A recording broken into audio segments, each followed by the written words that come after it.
Hello, good afternoon, everybody. Hopefully, we can entertain you today after lunch, and with the sun beautifully shining through the windows. But I am the CAV group lead on the Acoustic Materials and Metamaterials group with the CAV. So we're gonna talk at a high level about a couple different projects that are going on around Penn State, and I'm going to invite my colleague, Dr. Yung Jing, to come up and also and speak about his work as well. So let's see here. Okay, so this is a summary slide that I think I talk through just about every year that kind of covers the overview of this technical group. The areas that we're interested in on the acoustic materials and metamaterials group involve a variety of different topics, starting with materials characterization, as well as manufacturing techniques. Acoustic cloaking has been a discussion topic in the past, and then the inverse design problem, right? So how can you design a material to do what you want it to do? That's an inverse problem. And there's been work in active metamaterials, and then of course the vibroacoustic component to that. So not just the acoustic radiation part, but also the structural part.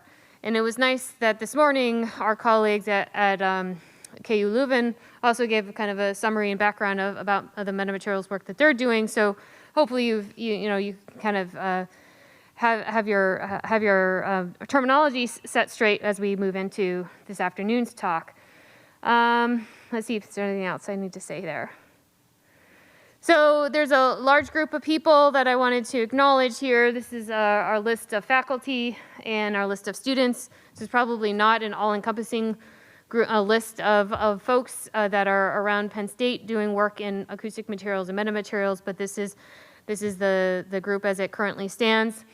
Like I said, I'm going to speak to a couple people's different slides. I've got slides from Dr. Yung Jing, Dr. Ryan Harn, and Dr. Parisa Shokui, among others. So some of this is student work.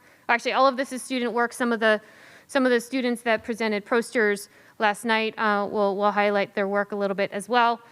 And so we've got a kind of a smorgasbord of different topic areas from around the university.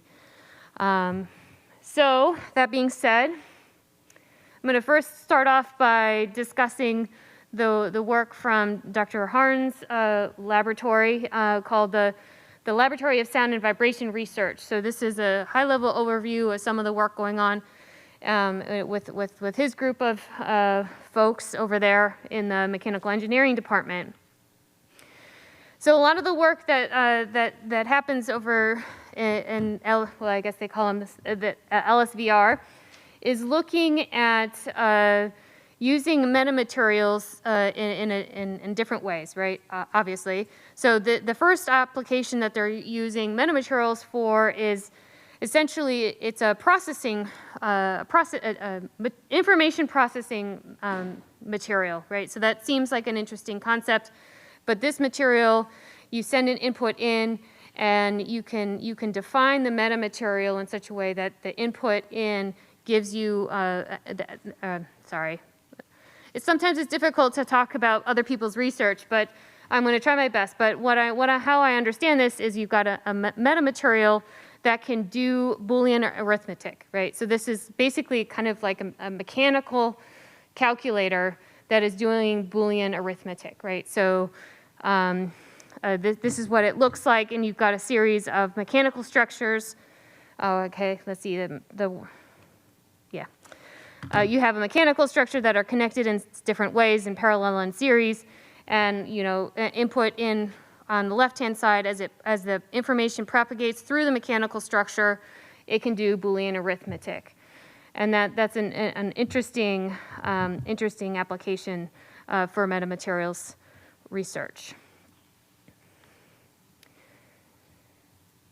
All right, so kind of along that same line, another application space that metamaterials work is doing right now is if you have one material, you can excite that material in different modes, right? So,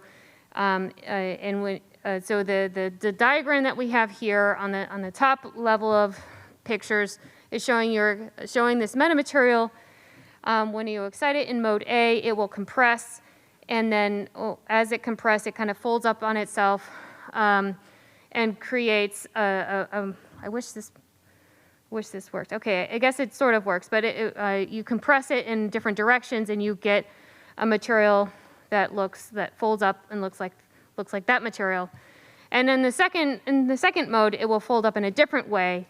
And so these two different materials, it starts from the same metamaterial, but it's kind of folded up in different directions. And those two different modes have different material properties, which is shown in the data on the right.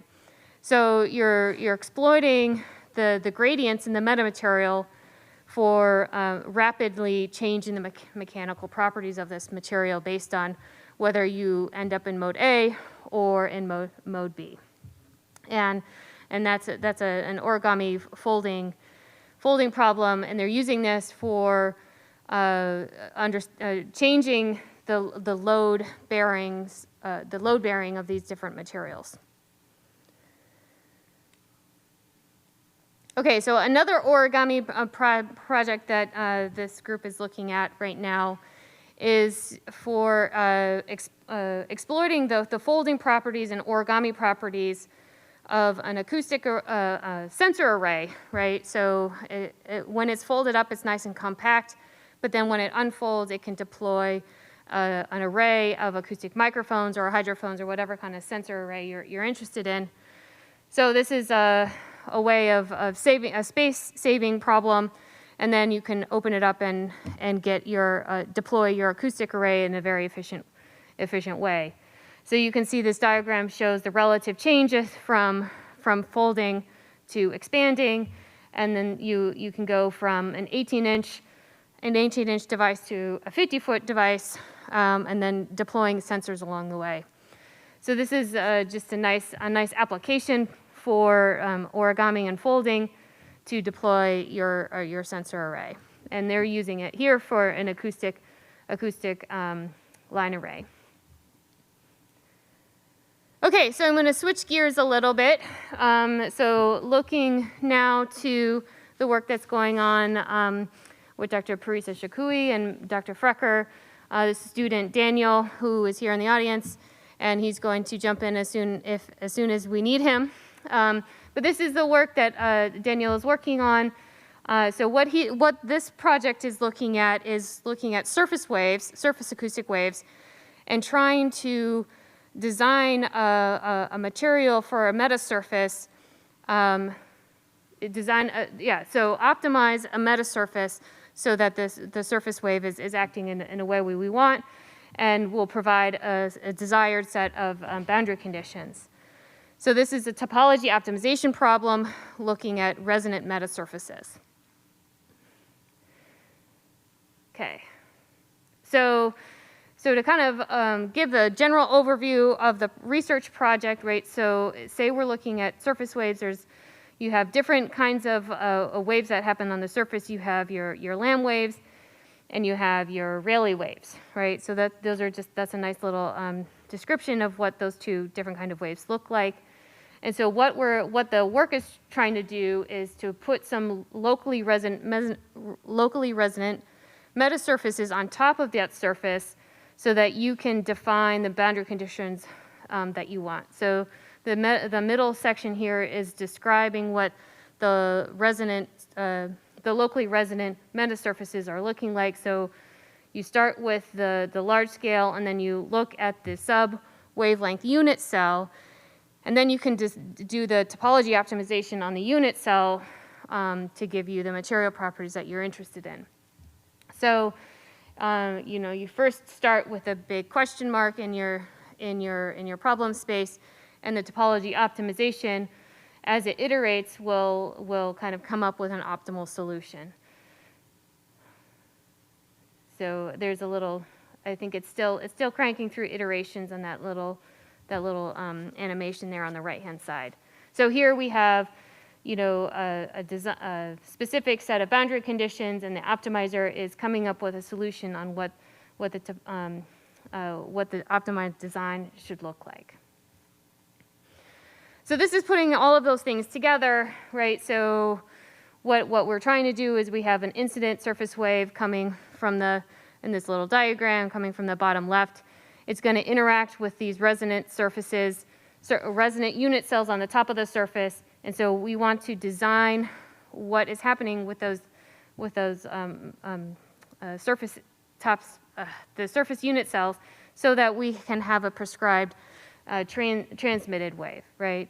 So looking at the various boundary conditions, we can set up an optimization problem that will define what the geometry of the turquoise squares looks like in the middle. Right, so I guess that's what I just said. So we're going to optimize what this design looks like. We start with a domain that is rectangular, and we go through optimization problem such that these boundary conditions hold true. So this is the flow chart that describes the optimization problem and how Daniel has put this together, using finite element analysis as well as evaluation of the objective function, and then you iterate until you've come up with an optimal design. These are all of the pieces that he's put in place to make this work. So a couple of different examples here on the right-hand side using this topology optimization routine.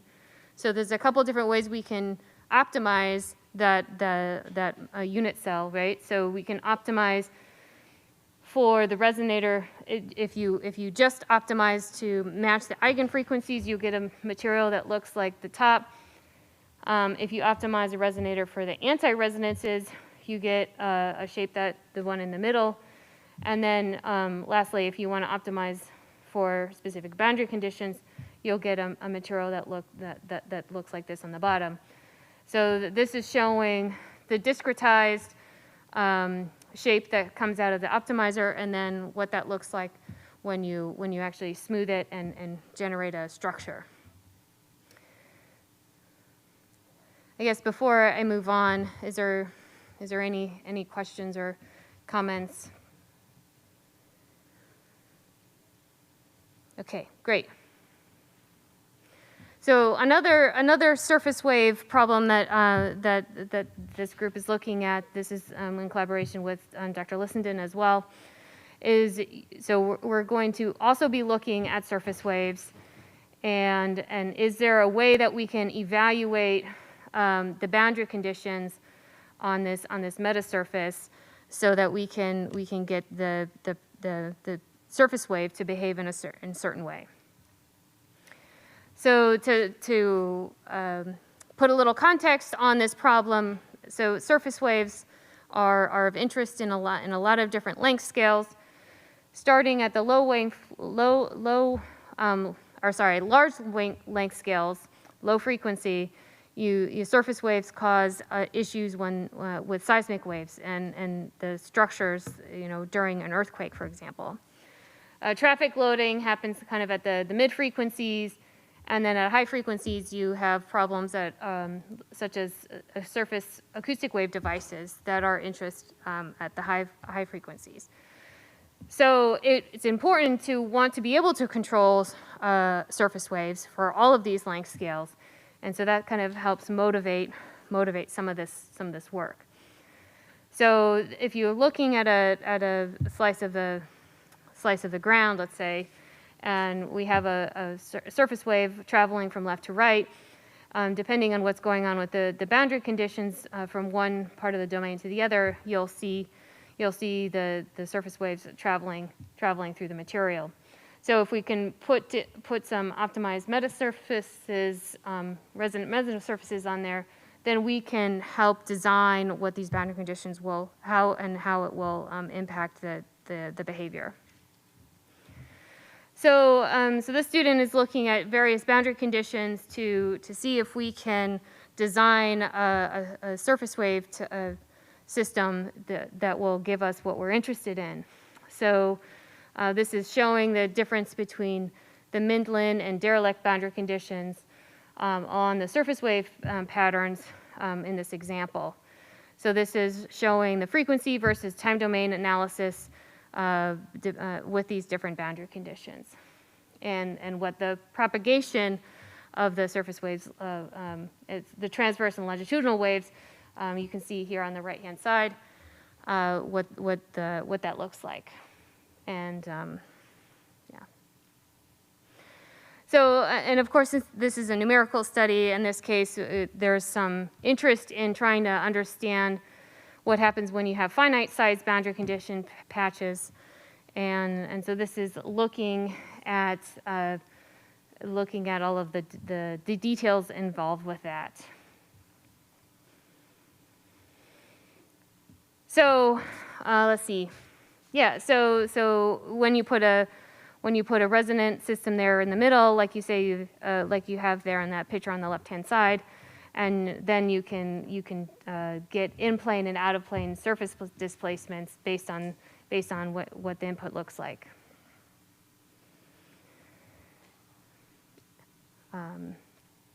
Yeah, so, and sorry, in this case, we've got a couple different resonators there on the surface wave, and looking at different frequency ranges and the different boundary conditions, you can see that transmitted wave with a periodic array of around 30 resonators. It looks the same. Okay, so what's next? They're going to be looking through optimized metasurface designs by looking at these boundary conditions and looking at attenuation in inhomogeneous granular half spaces. So that is a summary of the work from that student, and I'm also going to invite Dr. Yoongjing to come up and talk through some of his work. But while we wait for him, is there any other questions before we move on?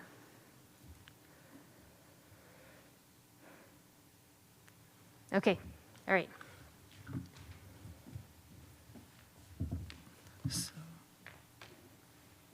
Okay, so my name is Yoongjing, and I'm an associate professor in the graduate program in acoustics.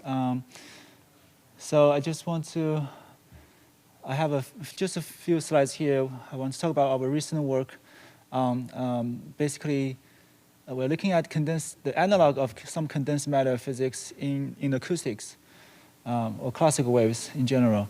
So we have the Schrodinger time-independent Schrodinger equation on the left. We have the time-independent acoustic wave equation on the right. You can see these two equations are actually very similar, and that provides a basis for us to, building the connection between these two seemingly very different physics. So very quickly, the energy in condensed matter physics is similar to the frequency in the classical wave system. So if we can observe something in condensed matter physics, we should be able to observe something similar in a classical wave or acoustic system. So the problem we are looking at recently is something really hard in condensed matter physics, which is called twisted bilayer graphene. So normally people look at a single layer graphene, which is already has very interesting mechanical property, electronic property. Recently, some researchers from MIT, they found that we have two layers of graphene, and if you twist them, there's a so-called Moe pattern. So it generates this kind of periodic pattern. As the twist angle changes, the pattern also changes. But what they found very interesting was that there's a very peculiar angle, what they call is a magic angle. It's about 1.08 degree. At that angle, the twisted bilayer graphene actually becomes a unconventional superconductor. Okay, so we saw this, and we saw this very interesting. And the basis for this superconducting state is you have this really flat electronic band. Okay, so we are trying to figure out, can we have an analog of that? Okay, so we built this bilayer acoustic system. So we have two plates, and we drill holes on each plate.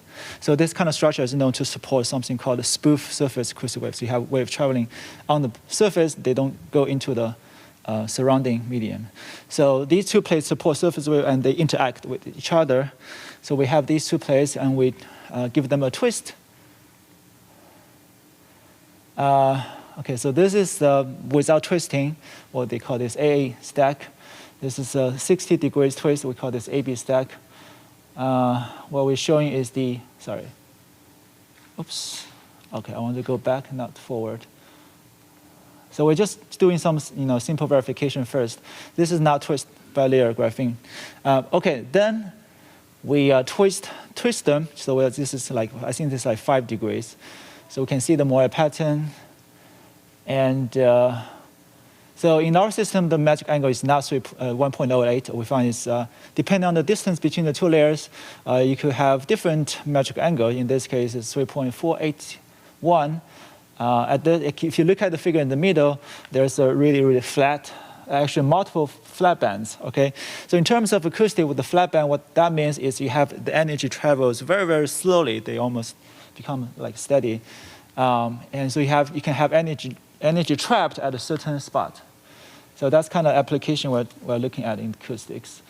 So this shows the bandwidth of the flat band as a function of the distance between the two plates. If you see the middle, the one in the middle, you can see the energy gets trapped at the 4 corners. This is kind of ongoing project. We're trying to realize the same behavior, this time using elastic wave. So we have a plate, and we kind of have pillows on both sides. And there's like maybe a little bit twist on the top side and bottom side. And we're trying to see if we can experimentally observe this flat band, because in the acoustic system it's a little bit tricky because the energy loss might kill the flat band. But in elastic system, the loss is not that a major concern. So yeah, so it's supported by NSF grants. So that's all.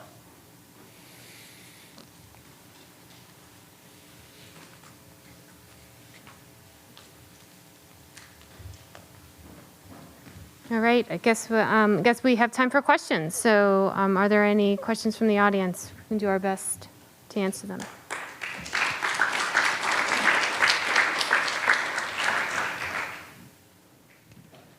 Okay, if you have a question, we got a microphone in the back for you.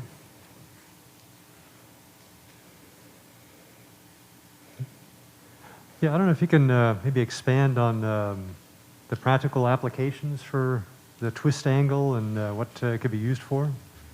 Sure. It's a good question. We get that question a lot. So as I mentioned, we have a flat band. You have energy trapped at certain spots. We're thinking, so whenever you have energy trapped at some places, you can that enhance emission. For example, you can also do energy harvesting. But for acoustics, energy harvesting is really not that big deal. That's why we decided to look into maybe elastic wave. I think, if you have a really strong vibration in a certain spot, you can put a piezo there and to harvest energy there. So that's one application, I guess. Oops, sorry. And another thing is if you change the angle, twist angle, if you do this kind of stuff, you can change the position where the energy is trapped. So you can, this kind of way to maybe transport energy from one spot to another. So that's something we have been thinking about. Yeah, but mostly it's really fundamental research, I think. Yeah. Any other questions?